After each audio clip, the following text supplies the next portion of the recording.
बाहुबली आणि आपका गेल्या वर्षी 2024 मध्ये भगवान बाबा गडावर झालेल्या दसरा मेळाव्यात पंकजा मुंडे या मंचावर बसलेल्या नेत्यांची समोर जमलेल्या हजारोंच्या सभेला मोठ्या उत्साहाने ओळख करून देत होत्या. तेव्हा गर्दीतून वाल्मिक अण्णांच्या नावाने ओरडा झाला तेव्हा पंकजा म्हणाल्या, वाल्मिक शिवाय धनंजय यांचे पाणीही हलत नाही. पंकजा यांच्या वक्तव्यावर गर्दीने मोठा प्रतिसाद दिला व पंकजा म्हणतात ते खरे आहे यावर शिक्कामोर्तब झाले. पण या प्रकाराने मंचावर बसलेले धनंजय मुंडे मात्र काहीसे अस्वस्थ झालेले दिसले. बीडमधील मसाजोगचे तरुण सरपंच संतोष देशमुख यांचे झालेले अपहरण आणि त्यांच्या झालेल्या निर्गुण हत्येप्रकरणी वाल्मिक कराड यांची नेमकी काय भूमिका आहे हे अजूनही तपासात पुढे आलेले नाही. पण भाजपच्या आमदारासह इतर बड्या नेत्यांनी केलेल्या आरोपांमुळे संशयाची सुई त्यांच्या दिशेने फिरत आहे. सरपंच संतोष देशमुखांची हत्या झाल्यापासून वाल्मिकवर गेले 3 आठवडे आरोपींच्या फैरी झडत आहेत. बीड जिल्ह्यात वाल्मिक बोले व पोलीस प्रशासन डोले असे म्हटले जात आहे. धनंजय मुंडे यांचा राजकीय वरदहस्त असल्यामुळेच वाल्मिक हा शक्तिशाली बाहुबली बनलाय असे आरोप उघडपणे होत आहेत. सरपंच संतोष देशमुख यांच्या खुनाशी आमचा काही संबंध नाही. जो दोषी असेल त्याला फाशीची शिक्षा द्यावी असे धनंजय मुंडे व वाल्मिक कराड यांनी म्हटले आहे. जर संबंध नाही तर वाल्मिक 22 दिवस पोलिसांच्या हाती का लागत नव्हता?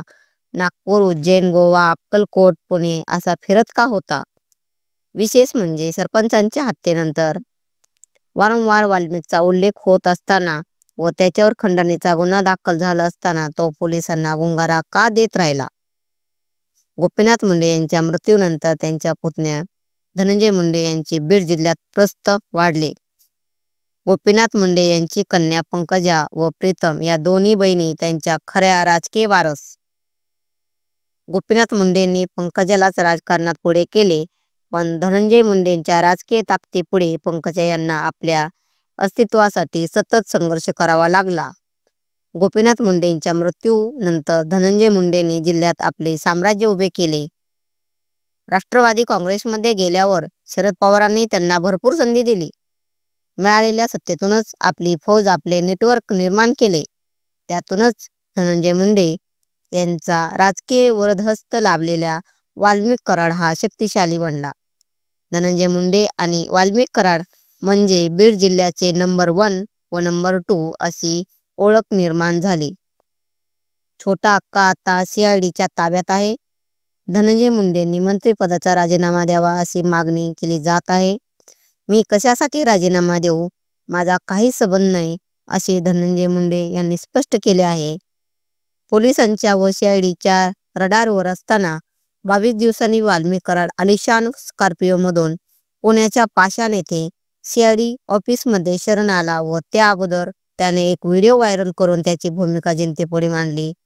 व्हिडिओत तो म्हणतो, मला अटकपूर्व जामीन घेण्याचा अधिकार असताना मी पुणे CID ऑफिसमध्ये शरण येतो आहे.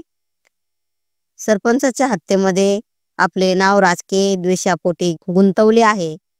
पोलिसांना शरण येतानाही त्याची मस्ती कायम होती की त्याच्या रणनीतीचा भाग होता? CID ऑफिसमध्ये शरण येणे हा त्यांचा स्टंट होता की कोणाच्या सल्ल्यानुसार तो तसा वागला? वाल्मिकचे नाव 3 आठवडे मीडियातून रोज ठळकपणे प्रकाशात असताना तो व्हिडिओ व्हायरल करून शरण येतो ही पोलिसांना नामुष्की नाही का? वाल्मिक आलिशान वातानुकूलित मोटारीतून पोलिसांना शरण आला हे पोलिसांचे अपयश म्हटले पाहिजे. पोलिसांना शरण यायचे ते कुठे व कोणत्या वेळेला याचा निर्णयही त्याने घेतला. त्याला व अन्य फरारी आरोपींना अटक व्हावी यासाठी 28 डिसेंबरला बीडमध्ये सर्वपक्षीय विराट मोर्चा निघाला. 2000 ग्रामपंचायतीचे कामकाज 3 दिवस बंद राहिले. नागपूरला विधिमंडळाच्या हिवाळी अधिवेशनाच्या काळात सरपंचांच्या निर्गुण हत्येवरून आमदार सुरेश धस, संदीप क्षीरसागर यांनी बीड जिल्ह्यातील दहशतवादाचे सारे वास्तव प्रखर शब्दात मांडले. 3 वेळा जनतेतूनच निवडून आलेल्या सरपंचाला हल्लेखोर उचलून नेतात, मोटारीतून अपहरण करतात आणि त्या लाट्या काट्या कोयता आणि धारदार शस्त्रांचे वार करून त्याच्या शरीराची चाळण करतात. हे सर्व चित्रपटातील कथानकालही लाजवणारे आहे. सरपंचाची क्रूर हत्या करणाऱ्या टोळीचा म्होरक्या कोण आहे? दहशत खंडणी हत्या करणाऱ्या टोळीमागे कोणाचे पाठबळ आहे? बीड जिल्ह्यातील पोलीस प्रशासन अशा बाहुबलीपुढे हातबल आहे काय? वर्षानुवर्षे दहशत आहे, मग सरपंचाची हत्या झाल्यावर लोकक्षोभ कसा प्रकटला? कोणाचीही सरकार असो, गृह खाते बीड जिल्ह्यातील दहशतवादाविषयी अनभिक्षण होते की तिथल्या आक्कांनी बाहुबलीच्या गुंडगिरी व हुल्लडबाजीकडे दुर्लक्ष केले जात होते. केवळ खंडणीचा गुन्हा पुरेसा नाही, तर खुनाचा गुन्हा दाखल करा, कटकारस्थान आहे का याची चौकशी करा, वाल्मिक दोषी नव्हता तर फरार झाला हे शोधा, अशा मागण्या विधिमंडळात व जाहीरपणे झाल्या. संतोष देशमुखांच्या खुन्यांना अटक करताना त्यांच्या मास्टरमाइंडलाही जेलमध्ये टाका, अशी सातत्याने मागणी आमदार खासदारांकडून झाली. संतोष देशमुखांच्या मारेकऱ्यांना कोण वाचवत आहे हे सुद्धा समजले पाहिजे. सरपंचांची हत्या 9 डिसेंबरला झाली.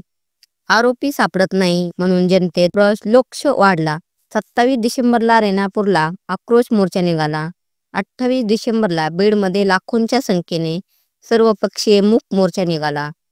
दोषींना कठोर शिक्षा द्यावी यासाठी खासदार बजरंग सोनवणे, आमदार सुरेश धस, आमदार संदीप क्षीरसागर, छत्रपती संभाजीराजे, मराठा आंदोलकांचे नेते मनोज जरांगे पाटील, जितेंद्र आव्हाड, नरेंद्र पाटील, नमिता मुंदडा आदींनी सरकारकडे तगादा लावला आहे. परळीच्या औष्णिक ऊर्जा प्रकल्पातून निघणाऱ्या राखेची अवैध वाहतूक हा मुद्दा या निमित्ताने ऐरणीवर आला आहे. काही शेकडो कोटींचा हा व्यवहार आहे. खरं तर 15-16 कंपन्यांना राखेची वाहतूक करण्याची परवानगी आहे, पण राख माफियांच्या रांगेत ते कोणी घुसू शकत नाही, एवढी मोठी दहशत आहे. वाल्मिक हा मूळचा परळी तालुक्यातील पांगरी गावचा. 10वी नंतर तो परळीत आला. जत्रेत सिनेमा दाखवायचा, गोपीनाथ मुंडे यांच्याकडे घरकाम करायचा, त्यांच्या मुलींना शाळेत सोडवायचा. काका पुतण्या वेगळे झाल्यावर त्यांनी धनंजय मुंडेशी जवळीक केली.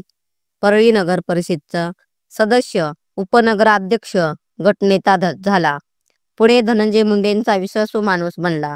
धनंजय मुंडेंच्या राजकीय व्यवस्थापनाची जबाबदारी तोच सांभाळत असे. विधिमंडळात संतोष देशमुखांच्या हत्येवरून आवाज उठवला गेल्यानंतर मुख्यमंत्री देवेंद्र फडणवीस यांनी फरारी आरोपींच्या शोधासाठी CID तपास सोपवला. अगोदर पोलीस, मग CID, आता SIT पथक कार्यरत झाले, तरी आरोपी सापडत नाहीत व वाल्मिक नाट्यमय शरण येतो. हे सर्व गूढ आहे. वाल्मिक हा जिल्ह्याचा प्रतिपालकमंत्री असा थाटात वागत होता का? बीड जिल्ह्यातील धनंजय मुंडेंचा राईट हँड असलेल्या वाल्मिककडे जणू जिल्ह्याचे सारे अधिकार आहेत, असा सर्वत्र समज होता. जिल्ह्यात किती जणांवर बोगस गुन्हे दाखल झाले, कोणी कोणाला सुपारी दिली, किती हल्लेखोरांना पकडले व कितींना शिक्षा झाली. जिकडे तिकडे मर्जीतली माणसे असल्यावर निपक्ष तपास तरी कसा होणार? सन 2019 मध्ये धनंजय मुंडे यांनी पंकजांचा पराभव केला. सन 2024 मध्ये भाजपा व राष्ट्रवादी महायुतीत असल्याने विधानसभा निवडणुकीत पंकजा यांना धनंजय यांचा प्रचार करावा लागला. बीडच्या हत्या व दहशतवादी घटनांविषयी अंजली दमानिया व सुरेश धस रोजी नवनवीन माहिती व पुरावे उघडे करीत आहेत. बाहुबली समजणारे हातात रिव्हॉल्वर घेऊन आकाशात गोळ्या झाडताना व्हिडिओ सोशल मीडियावर पोस्ट झाले आहेत. सर्वपक्षीय बड्या नेत्यांबरोबर वाल्मिकचे फोटोही व्हायरल झाले आहेत. एकेकाळी धनंजय मुंडेंचा जीव तोडून प्रचार करणारे सुरेश धस आता जीव तोडून त्यांच्या टोळीवर आरोपांचा भडीमार करीत आहेत. सरपंचांच्या हत्येनंतर बीडची रांचीशी तुलना सुरू झाली आहे. कमरेला पिस्तूल, छेडछाड व दादागिरी अशा उडाणटप्पूंच्या टोळ्या खुलेआम भटकत असतील तर सामान्य जनता, व्यापारी, व्यावसायिक सुरक्षित कसे वाटणार? आरोपींची संपत्ती जप्त करा, बँक खाती गोठवा, खटला कोर्टात चालवा, आरोपींना मोक्का लावा, अशा मागण्या केल्या जात आहेत. जिल्ह्यातील दहशतवाद रोखण्यासाठी व बाहुबली माफिया व अक्काला लगाम घालण्यासाठी स्वतः मुख्यमंत्री देवेंद्र फडणवीस किंवा उपमुख्यमंत्री अजित पवार यांनी जिल्ह्याचे पालकमंत्रीपद घ्यावे, अशी मागणी होत आहे. सरपंच संतोष देशमुखांची लेख म्हणते, काल ढगाळ गेलेला सूर्य आज दिसतोय, पण माझे वडील कधीच दिसणार नाहीत. गोपीनाथ मुंडे विरोधी पक्षात असताना राजकारणातील गुन्हेगारीच्या विरोधात संघर्ष करीत होते. आज त्यांचा बीड जिल्हा दहशतवाद, खंडणी, खून, गुन्हेगारी अशा घटनांनी केंद्रस्थानी आहे. हे दुर्दैव आहे. लेखक डॉक्टर सुकृत खांडेकर.